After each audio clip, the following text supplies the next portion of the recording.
प्रवीण हरमकरच्या तक्रारीवर अतिक्रमण विभागातील अधिकारी योगेश कोल्हे यांना दिलेली पदोन्नती नियमबाह्य आहे।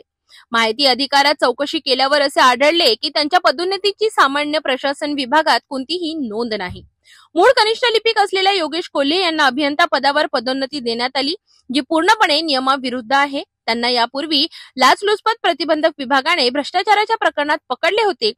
या पदोन्नतीमुळे अनेक पात्र अधिकाऱ्यांवर अन्याय झालाय। माजी आयुक्त पद्मावती यांच्यावरही अशाच प्रकारे खोट्या सह्यांच्या आधारे पदोन्नती मिळाल्याचा आरोप त्यांनी केलाय।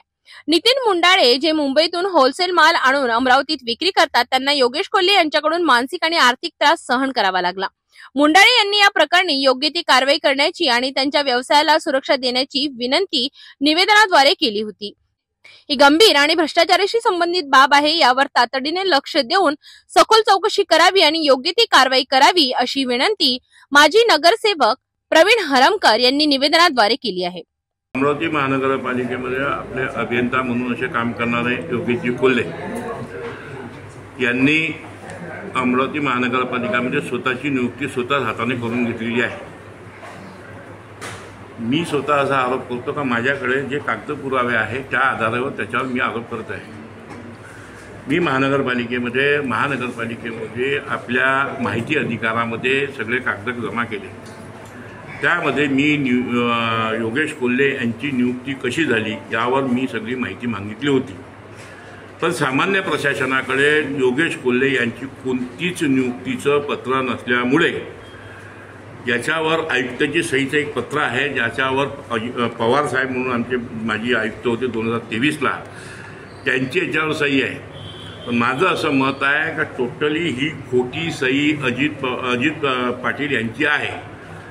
कोल्हे हे चपराशी असताना याचवेळी हे 1000 रुपयाच्या अँटी करप्शनमध्ये पकडले गेलेले व्यक्ती आहे। इतका खोटा माणूस, करप्टेड माणूस ह्या अभियंता होतो कसा?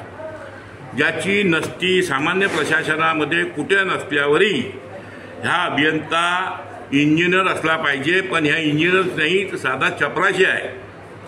ही सगळं प्रकरण जेव्हा पाहिलं काढलं त्यामध्ये याचं असं माझ्या असं लक्षात आलं का ह्या पूर्ण टोटली डुप्लिकेट माणूस यांनी खोट्या सह्या मारून आयुक्ताच्या केलेली स्वतःची नियुक्ती स्वतः आहे। कारण की हे ज्या वेळेस आयुक्ताच्या कॅबिनवर काम करतात त्यावेळेस हे चपराशी म्हणून काम करतात आणि चपराशीची जशी जशी आयुक्ताची बदली झाली त्या दिवशी खोट्या सह्या मारून स्वतःच्या नियुक्त्या स्वतः करून घेतात। अजून महानगरपालिकेमध्ये याच कोल्हेंनी अनेक लोकांना इतका त्रास देतो, भयानक त्रास देतो। असे काही लोक आहे माझ्याकडे ज्यांच्या कंप्लेंट आहे। त्यांचं सामान जमा करून घेणं, सामान जप्त करून घेणं, ते सामान देणं नाही, ते सामान पुरं विकून टाकणे। अजून यांनी आता महानगरपालिकेमध्ये अपंग लोकांचे 3 खोके तोडले होते, ज्यामध्ये खोके ही मंजुरात खोके होते, ज्यामध्ये महानगरपालिकेने त्या खोकेधारकाला अपंगाला 20,000 रुपये स्वतः दिले होते। आणि जे महानगरपालिका स्वतः जागा देते, स्वतःच पैसे देते, स्वतःच अगर महानगरपालिका ते खोका तोडत असेल तर ते सामान्य जनतेचे 20,000 रुपये ते पैसे कोणी द्यावे? विभागीय आयुक्ताला पण याची कंप्लेंट केली आहे। विभागीय आयुक्तानं पण त्याला महानगरपालिकेला अजूनही अहवाल मागितला आहे। 2 वेळा महानगरपालिकेला विभागीय आयुक्तानं अहवालाचे पत्र दिलेले आहे। एक पत्र 1 महिना होऊन झालेला आहे, दुसरं पत्र आता अजून पाठवलेलं आहे। तरी अगर महानगरपालिका कोणता अहवाल विभागीय आयुक्ताला पाठवत नसेल तर मला एक तर आयुक्तांची कॅबिन बंद करावं लागेल, नाही तर आयुक्तांची खुर्ची आणून मला राजकमलला बांधावं लागेल। ह्या सगळा प्रकार मी करेल। अगर मला सामान्य जनतेला अगर न्याय देऊ नाही शकलो तर मला शिवसेना स्टाईलमध्ये आंदोलन करावं लागेल। मी अजून आमच्या आयुक्त मॅडम यांना विनंती करतो त्यांनी याकडे लक्ष घालावे आणि त्वरितल्या त्वरित कारवाई करावी ही विनंती करतो।